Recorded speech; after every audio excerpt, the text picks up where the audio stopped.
elles sont posées. Régis. Oui, rapidement. D'abord, pour rebondir sur les propos d'Alain Bazot, oui, sur la loi nouvelle organisation des territoires de la République, c'est une préoccupation que nous partageons. Je pense que l'intention des législateurs, c'est de rajouter tourisme, sport, culture, vie associative dans les compétences partagées, de façon à ce que les associations ne soient pas prétexte à baisse de enfin en tout cas à diminution de subventions des collectivités locales qui diraient voilà on n'est plus compétente pour le faire. Ça c'est notre intention. Je pense que ça sera largement partagé.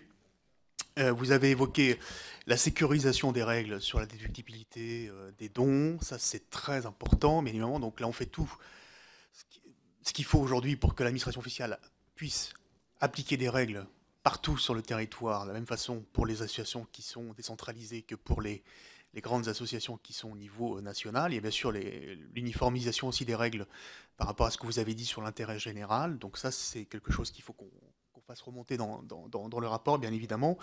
Alors, j'ai compris que vous défendiez les conventions pluriannuelles d'objectifs sur 3 ans. Madame Rinaldo, c'était plus... D'accord. Donc, je pense que c'est plus source de sécurisation et là-dessus, effectivement, c'est mieux pour vous. Et puis, sur la préoccupation qui est revenue très fréquemment, formation de vos bénévoles, de vos experts aussi, de vos dirigeants bénévoles.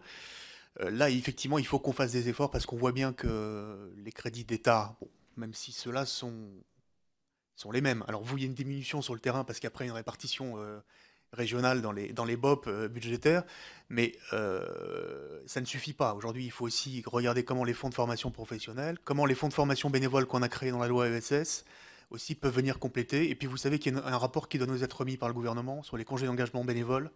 Et j'espère que là-dessus, on va pouvoir rebondir pour pouvoir, pour les salariés en particulier, augmenter aujourd'hui les possibilités de ce point de vue-là pour eux d'exercer leur mandat associatif.